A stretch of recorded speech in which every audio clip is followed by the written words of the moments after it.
আসসালামু আলাইকুম রহমতুল্লাহ। সুপ্রিয় দর্শক, কওমি আলিম ওলামাদের মধ্যে সবচাইতে নিচু মন মানসিকতা এবং জঘন্য মন মানসিকতা, তিনার নাম হচ্ছে লুৎফর রহমান ফরাইজি। তার বইয়ের সাথে যদি তার ঝগড়া হয়, সে এসে ফেসবুকে পোস্ট দেয় যে জামাত শিবিরের কারণে আমার বইয়ের সাথে ঝগড়া হলো। জায়গা জমি বা পাড়া প্রতিবেশীদের সাথে যদি কিছু নিয়ে কথা কাটাকাটি হয়, তাহলে সে বলে যে জামাত শিবির মওদুদির কারণে আমার এটা হলো। বা শ্বশুর বাড়ি যেও যদি কোনো গণ্ডগোল হয় বা কথা কাটাকাটি হয়, তাও দেখবেন যে বলা বলি করে যে জামাত শিবির মওদুদির কারণে আমার এই কথা কাটাকাটিটা হলো। ঠিক তেমনই গতকালকে তার একটা মাহফিল ছিল। সেই মাহফিল কি কারণে বন্ধ হয়েছে না হয়েছে, সে ফেসবুকে এসে পোস্ট দিল যে জামাত শিবির তো ক্ষমতায় আসেনি, তাতে তাদের ২০ দাঁত দেখাতে শুরু করেছে। আপনারা এই পাশে দেখতে পাচ্ছেন, লুৎফর রহমান ফরাইজি পোস্ট করেছে জামাত ক্ষমতা পাওয়ার আগে তার ২০ দাঁত দেখাতে শুরু করেছে। আমার আজকের এই মাহফিল উক্ত এলাকায় উগ্র জামাত শিবির কর্মীরা আজ বন্ধ করে দিয়েছে। মাহফিল বন্ধ করে মওদুদিবাদের মুখোশ উন্মোচন বন্ধ হবে না ইনশাল্লাহ। তো ইনি মওদুদিবাদ মুখোশ উন্মোচনের এজেন্ডা হাতে নিয়েছে। তো প্রিয় দর্শক, এই বিষয় নিয়ে বিস্তারিত আলোচনা হবে। আশা করছি আপনারা পুরো ভিডিওটা দেখবেন। লুৎফর রহমান ফরাইজির এই মাহফিলটা কি কারণে বন্ধ হলো, তার কারণটা কি, সেটা আজকে প্রমাণ সহ আপনাদের দেখিয়ে দেব। সর্বপ্রথম আমরা ওই পোস্টের একটা কমেন্ট দেখব। কমেন্টে কি লেখা ছিল আপনারা এই পাশে দেখতে পাচ্ছেন। আওয়ামী লীগের দোসর সেই লুৎফর রহমান ফরাইজি আসতেছে কটিয়াদি পশ্চিমপাড়া নদীর চরে ওয়াজ করতে। বিগত ২০১৬ সালে চর ঝাঁকালিয়া একটি ওয়াজ মাহফিলে তিনি জামাত শিবিরের চরম বিরোধিতা করেছিলেন। আল্লামা সাইদিকে কটাক্ষ করে খুব কুরুচিপূর্ণ বক্তব্য রেখেছিলেন। ওই মাহফিলে শ্রোতারা এ বিষয়ে প্রতিবাদ করলে তখন জামাত বিএনপির ১২ জন নেতাকর্মীর বিরুদ্ধে একটি মিথ্যা মামলা দায়ের করেছিলেন। উক্ত মামলায় অনেকেই নির্যাতিত হয়েছিলেন। তখনকার সময়ে আরেক আওয়ামী লীগের দোসর নাস্তিক্যবাদী লালনকারী সমকালের রিপোর্টার কটিয়াদি প্রতিনিধি সাংবাদিক রাহাত একটি মিথ্যা রিপোর্ট ছাপিয়েছিলেন। এখন কি করা উচিত? তো আপনারা কমেন্ট শুনলেন যে ২০১৬ সালে ওই এলাকায় এই লুৎফর রহমান ফরাইজি এসেছিলেন এবং জামাত বিএনপির বিরুদ্ধে এবং আল্লামা সাইদিকে নিয়ে কটাক্ষ করে কথা বলেছিলেন। তো যারা ওখানে প্রতিবাদ করেছিল ১২-১৬ জনের নামে মিথ্যা মামলা দিয়েছিল, তারা মোটামুটি ৩-৪ বছর ধরে জেল খেটেছিল। তো ওই এলাকায় সে আসতেছে, তো তাহলে কি করা উচিত? যাই হোক, কী কারণে মাহফিল বন্ধ হলো সেটা আপনাদের একটু পরে বলতেছি। এখন এই লুৎফর রহমান ফরাইজি সম্পর্কে বলি। বাংলাদেশে গত ১৫ বছরে অনেক আলেম ওলামারা অনেকভাবে নির্যাতিত হয়েছে, জেল খেটেছে, বাড়ি ছাড়া হয়েছে, গুম হয়েছে, খুন হয়েছে, কিন্তু এই লুৎফর রহমান ফরাইজির গায়ে একটা ফুলের টোকাও পড়েনি। এ হচ্ছে আওয়ামী লীগের পাক্কা একটা দালাল, পাক্কাটা চর আওয়ামী লীগের। একে আওয়ামী লীগের চর হাসিনা পালিয়ে যাওয়ার পরও কিন্তু এই চরেরা বুক ফুলে ঘুরে বেড়াচ্ছে।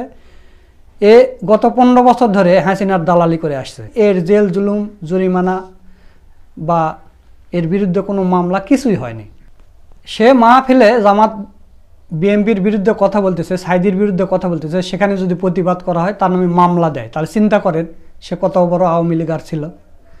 তো যাই হোক, এখন যখন এই বিষয়টা তিনি ফেসবুকে পোস্ট করেছেন যে আমার মাহফিল জামাত শিবির বন্ধ করেছে, তখন এক ভাই ওই মাহফিল কমিটিকে ফোন করেছে। ফোন করার পরে তিনি কি বলছেন চলুন সেই ভিডিওটা একটু দেখে আসি।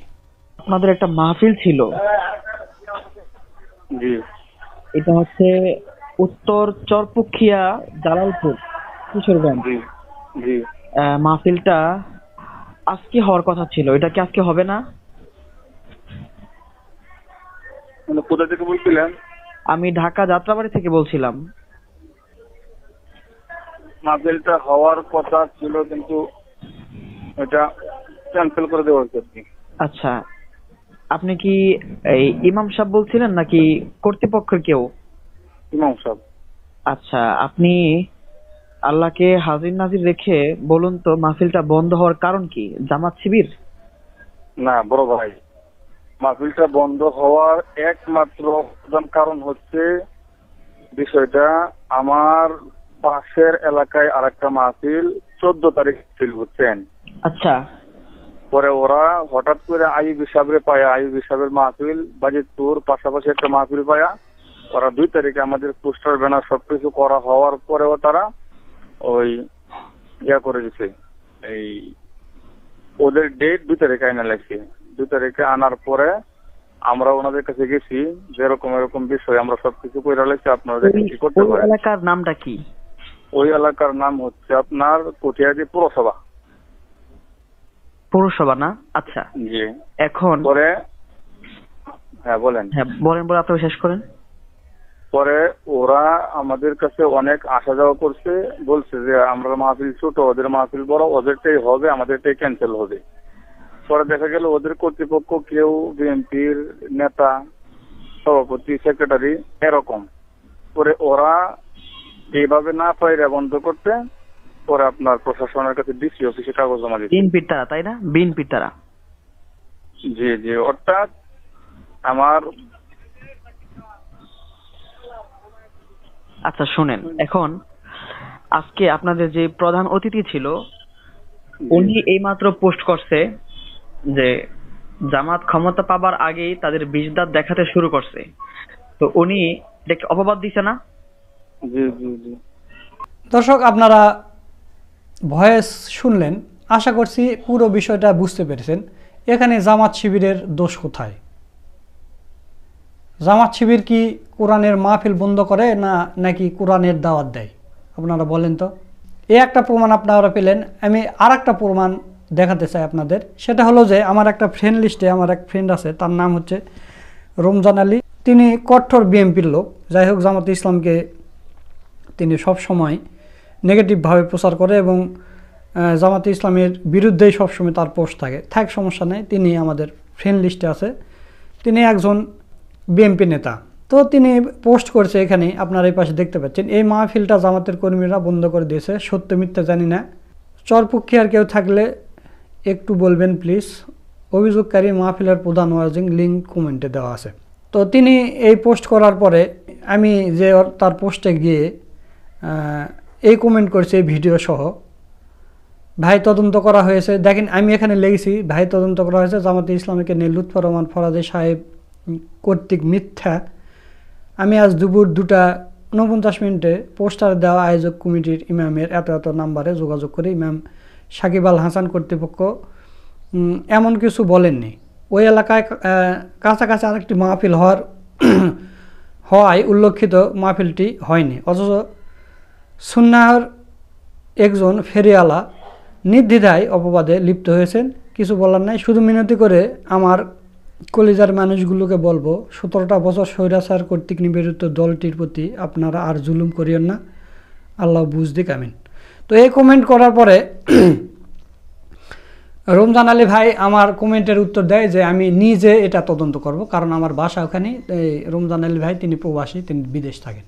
তো তিনি নিজে এটা তদন্ত করেছেন তার নিজের লোক দিয়ে। করার পরে তিনি আর একটা পোস্ট দিয়েছেন। কি পোস্ট দিয়েছেন আপনারা এই পাশে দেখতে পাচ্ছেন, আমি একটু আপনাদের পড়ে শোনাচ্ছি। উনি পোস্ট দিয়েছেন যে ওয়াজ মাহফিল এখনো চলমান। মূল ঘটনা আমি নিজের লোক দ্বারা ভেরিফাই করে যা জানতে পেরেছি, 2 বছর আগে সেম জায়গাতে সেম হুজুর ওয়াজ করেছিলেন। তখন এই হুজুর জামাত শিবিরের বিরুদ্ধে কঠিন বক্তব্য দেওয়ায় তখন ওখানকার জামাতের লোকজন হুজুরকে বাধা দেয়, ফলে একটা গণ্ডগোল বেঁধে যায়। সুযোগ নেয় আওয়ামী লীগ। তখন আওয়ামী লীগ অন্তত 30 জন জামাত কর্মীর বিরুদ্ধে মামলা দেয় ও 1 থেকে 1.5 বছর জেল খেটে জামাতে কর্মীরা বের হয়। বর্তমান মাহফিলে সেম হুজুরকে দাওয়াত করা হয়, তারা যায় থানায় অনুমতির জন্য। থানা থেকে অনুমতি দিচ্ছে না, কারণ হিসেবে বলছে যে ওই হুজুর আসলে গণ্ডগোল হবে। পরে জামাত শিবিরের লোকজন নিজেই থানায় গিয়ে দায়িত্ব নেয়, গণ্ডগোল তারা করবে না। তখন থানা থেকে অনুমতি দেওয়া হয়। প্রধান বক্তা হুজুর ডরে ভয়ে মাহফিলে না গিয়েই ফেসবুকে পোস্ট করেন, মাহফিল বন্ধ হয়নি, হুজুর সম্পূর্ণ মিথ্যা বলছেন। হুজুর মাহফিলে না গিয়ে মিথ্যা গুজব ছড়ানোর তীব্র নিন্দা জানায়। যা সত্য জানতে পারছি তা তুলে ধরলাম। তো দর্শক আপনারা বুঝতে পেরেছেন এখানে ঘটনা কি, এটা হচ্ছে সঠিক তদন্ত। আর ফোনেরটা আপনারা তো শুনলেন। এই লুৎফর রহমান ফরাইজির কারণে 20-30 জন মানুষ 1 থেকে 1.5 বছর 2 বছর জেল খেটেছে। তারপরও এই লুৎফর রহমান ফরাইজি এখানে ওয়াজ করতে এসেছে, মানে আসবে, তখন থানা থেকে অনুমতি দেওয়া হয়নি, কারণ গত 2 বছর আগে এই হুজুরের জন্য গন্ডগোল হয়েছে, এই কারণে থানা থেকে অনুমতি দিচ্ছিল না। তখন ওই এলাকার জামাত শিবিরের ভাইয়েরাই থানায় গিয়েছে, বলেছে যে আমাদের নামেই তো মামলা দেওয়া হয়েছে, সমস্যা নেই, আমরাই প্রোটোকল দিব, আমরা দায়িত্ব নিচ্ছি, মাহফিলের কোনো গন্ডগোল হবে না বা হুজুরের কিছু করা হবে না। কিন্তু এই লুৎফর রহমান ফরাইজির এর পাশাতে ভয় ধরে গেছে, যে চিন্তা করছে এবার গেলে তো আমার কি যেন না হয়। এই কারণে সে নিজে না গিয়ে ফেসবুকে পোস্ট দিচ্ছে জামাত শিবিরের বিরুদ্ধে, অথচ জামাত শিবিরেরাই দায়িত্ব নিয়েছে মাহফিল করার জন্য। দেখেন সে কত বড় মিথ্যাবাদী, চিন্তা করতে পারেন এই লোকটা কত বড় মিথ্যাবাদী। সে নিজে না গিয়ে জামাত শিবিরের বিরুদ্ধে অপবাদ দিচ্ছে। সেটা আমি আগেও বললাম যে এর যদি বইয়ের সাথেও কিছু হয় জামাত শিবিরের বিরুদ্ধে অপবাদ দেয়। বইয়ের সাথে যদি ঝগড়া হয় সে যে বলে যে জামাত শিবিরের কারণে, মওদুদির কারণে আর বইয়ের সাথে ঝগড়া হলো। তো দর্শক, এই লুৎফর রহমান ফরাইজির এই পোস্টকে লক্ষ্য করে মুফতি নুরুজ্জামান নুমানি একটা পোস্ট করছে, আপনারা এই পাশে দেখতে পাচ্ছেন। তিনি লিখেছেন, জামাত কোরআনের দাওয়াত দেয়, কোরআনের দাওয়াত বন্ধ করে না, যারা জামাতের নামে মিথ্যা তহমত দেয় ওরা ফিতনাবাজ। তো তিনি ঠিকই বলেছেন, নুরুজ্জামান নুমানি ভাই ঠিকই বলেছেন। জামাতে ইসলাম কোরআনের দাওয়াত দেয়, কোরআনের মাহফিল বন্ধ করে না, সেটার প্রমাণ আপনারা দেখলেন এই রমজান আলী ভাইয়ের মানে অনুসন্ধানে আপনারা জানতে পারলেন। তো এই লুৎফর রহমান ফরাইজি থেকে আপনারা সাবধান থাকবেন। এখানে আর একটা বিষয় ঘটেছে, সেটা হচ্ছে শামসুদ্দোহা, মুফতি শামসুদ্দোহা নামে একটা ফেক আইডি খোলা হয়েছে। সেই ফেক আইডি থেকেও এই মানে লুৎফর রহমান ফরাইজির সাথে সুর মিলিয়ে এই অপপ্রচার চালানো হচ্ছে। পরবর্তীতে দেখা গেল যে জামাত শিবির এর সমর্থক কেউ একজন মুফতি শামসুদ্দোহাকে ফোন করে হুমকি দিচ্ছে যে আপনি এগুলো সরাচ্ছেন এসে হ্যান ত্যান, অথচ শামসুদ্দোহার এটা ফেক আইডি। তো তিনি ফেসবুকে পোস্ট করেছে যে ফেক আইডি আমাকে খুব পেরেশান করছে, মুশকিল হলো মানুষজন রিয়েল আইডির চেয়ে ফেক আইডির প্রতি অধিক আগ্রহ, আল্লাহ ঝামেলা থেকে আমাদের মুক্তি দিন। তিনি আর একটা পোস্ট করেছেন যে মুফতি লুৎফর রহমান ফরাইজি ভাইয়ের কাটিয়াদির মাহফিল নিয়ে আমার নামে পরিচালিত ফেক আইডির পোস্টের সূত্র ধরে আমাকে মারাত্মক হুমকি ধামকি দেওয়া হচ্ছে। আমি বারবার বোঝানোর চেষ্টা করলাম এটা ফেক, কিন্তু তারা মানতেই নারাজ। তো এইগুলো ঘটনা ঘটতেছে। তো প্রিয় দর্শক, আশা করছি আপনারা পুরো বিষয়টা ক্লিয়ার হয়েছেন। এখানে কেন মাহফিল বন্ধ করা হয়েছে বা মাহফিল এখনও চলমান আছে, বন্ধও হয়নি। এখানে দুইটা কথা আমরা পেলাম, তার পাশে একটা বড় মাহফিল হবে, এই কারণে এই মাহফিল বন্ধ করে দেওয়া হয়েছে। আর একটা বিষয় পেলাম যে মাহফিল বন্ধ হয়নি, মাহফিল চলমান আছে, কিন্তু হুজুর ভয়ে আসবে না, কারণ সে এতগুলো মানুষকে মিথ্যা মামলা দিয়ে জেল খাটাইছে। এ বলে আলিম, এবার নাকি কোরআনের দাওয়াত দেয়। এ আলিম হলে মানুষদের মিথ্যা মামলা দিয়ে সে জেলে পাঠায়। তুই ওটি গেছু হচ্ছে কোরআনের তাফসির করতে, তুই কেন আল্লামা সাইদি বা জামাত শিবিরের বিরুদ্ধে তোর কথা বলা লাগবে কেন? তুই কত বড় পণ্ডিত হয়ে গেছিস, আল্লামা সাইদির উপরে তুই আলিম হয়ে গেছিস, সেটা তো তোর পোস্ট দেখলে বোঝা যায়। তো দর্শক, এরা হচ্ছে জঘন্য মন মানসিকতার লোক, এরা সর্বনায়ের মুরিদ। ঠিক আছে, সর্বনায়ের মুরিদেরা এরকমই হয়। সর্বনায়ের যেগুলো বক্তা আছে তাদের বিরুদ্ধে কোনো মামলা হামলা কিছুই পাবেন না, তারা কোটি কোটি টাকার মালিক। এরা মানে কি বলে, ওই ইহুদি খ্রিস্টান নাস্তিকদের টাকা খেয়ে এরা জামাতের বিরুদ্ধে অপপ্রচার চালায়, আল্লামা মওদুদির বিরুদ্ধে অপপ্রচার চালায়। তাই সে যত অপপ্রচার চালাক, মিথ্যা তহমত দিয়ে লাভ নেই। গত 15 বছর ধরে অনেক মিথ্যা তহমত জামাত শিবিরের বিরুদ্ধে দেওয়া হয়েছে, কিন্তু জামাত শিবিরের কোনো ক্ষতি হয়নি, বরং জামাত শিবিরের লাভ হয়েছে। ইনশাআল্লাহ আগামী নির্বাচনে জামাত শিবির এককভাবে ক্ষমতায় যাবে, আর না হয় ছোটোখাটো কিছু ইসলামিক দলকে নিয়ে জামাত ইসলামী ক্ষমতায় যাবে। জামাত ইসলামী ক্ষমতায় গেলে তখন দেখা হবে যে এরা কিভাবে অপপ্রচার চালায়।